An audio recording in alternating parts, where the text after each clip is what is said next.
Habang nanananghalian si Pangulong Bongbong Marcos, mismong si German Chancellor Olaf Scholz na raw ang nagtanong sa kanya tungkol sa investigasyon ng International Criminal Court.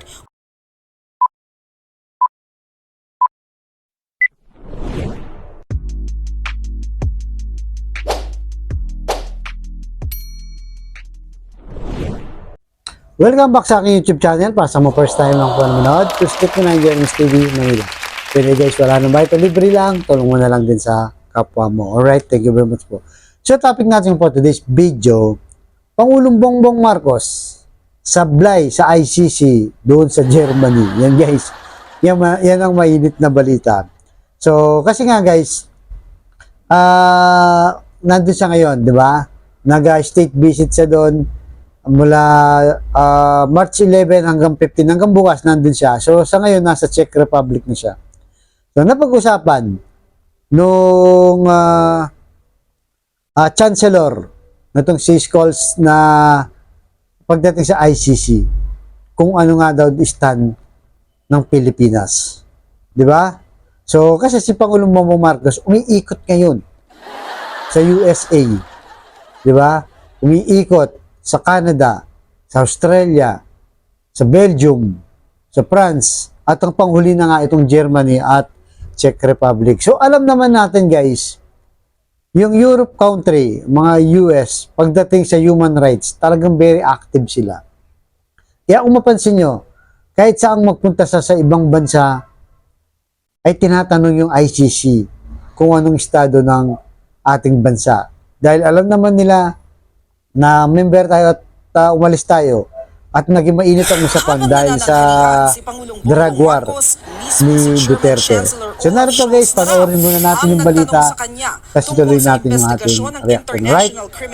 Pasok. O ICC sa drug war ni dating Pangulong Rodrigo Duterte. I explained to him our concerns over jurisdiction that we have explained many times over.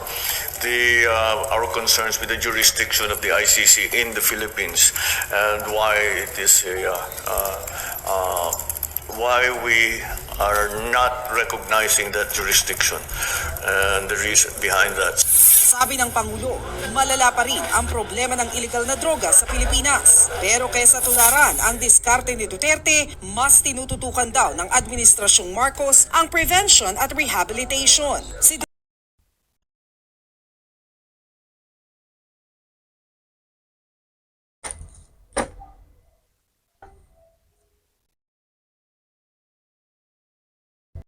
So guys, napanood nyo, di ba? Ano sabi ni BBM? Pinipilit niya, di ba? Na wala daw jurisdiction ang ICC dito sa ating bansa.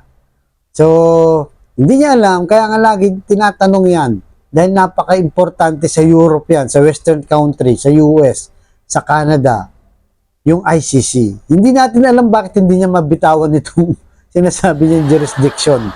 Na kung saan, alam naman natin parang ang napoproteksyonan lang nito si Duterte.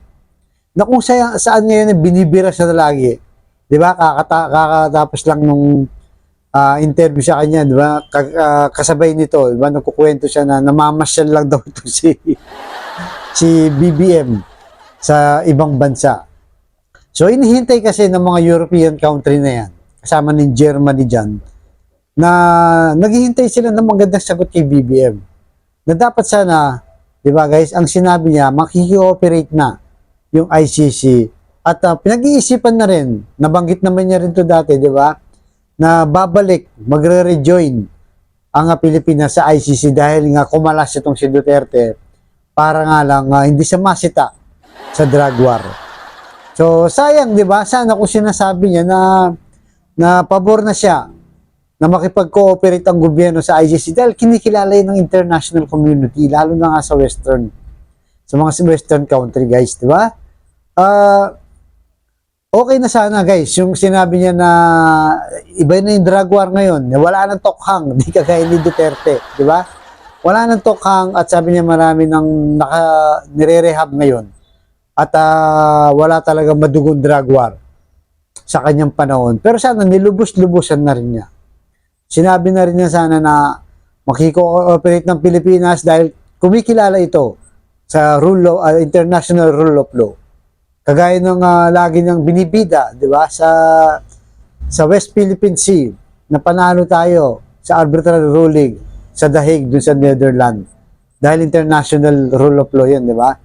Kung sumusunod tayo doon, dapat sa ICC, sinabi rin niya. Sayang, di ba? Pero may panahon pa, guys. Di ba? Sana pagdating nyo dito, pag-aralan mo rin nila Boeing Remulla, di ba? Ni Menardo Guevara, kahit dati niyang boss si Duterte, dapat makikooperate na. Lalo na, lumabas na sa survey, di ba? 77% o 55% pala, sorry, 55% gusto ng mga Pilipino na panagutin na itong si Duterte na pumasok na nga itong ICC. Hindi natin alam bakit parang naduduwag pa siya, guys, kay Duterte, samantalang ang dami ng banat sa kanya na gaya na sinasabi natin, hindi nga natin sinuportan si BBM, pero sayang, di ba? Pinopromote niya na yung ating bansa na iba ito. Di ba? Kasi kilala ang Marcos, alam naman natin, guys, na diktador yung kanyang tatay. Sana lalong bibilib sa kanya yung western country na, ba, iba nga to, di ba? Diktador yung tatay niya, pero siya, hindi pala, maka-human rights pala to. Di ba? Sayang, kasi yun ang hinihintay. Kaya nga tinatanong sa kanya para malaman kung anong stand na yung Pilipinas. Kaso, ang sinasabi niya, hindi, walang jurisdiction sa Pilipinas. Yan pa yung issue dun sa sinasabi niya. Dapat sana sinabi niya na, diba? Nag-all out na siya.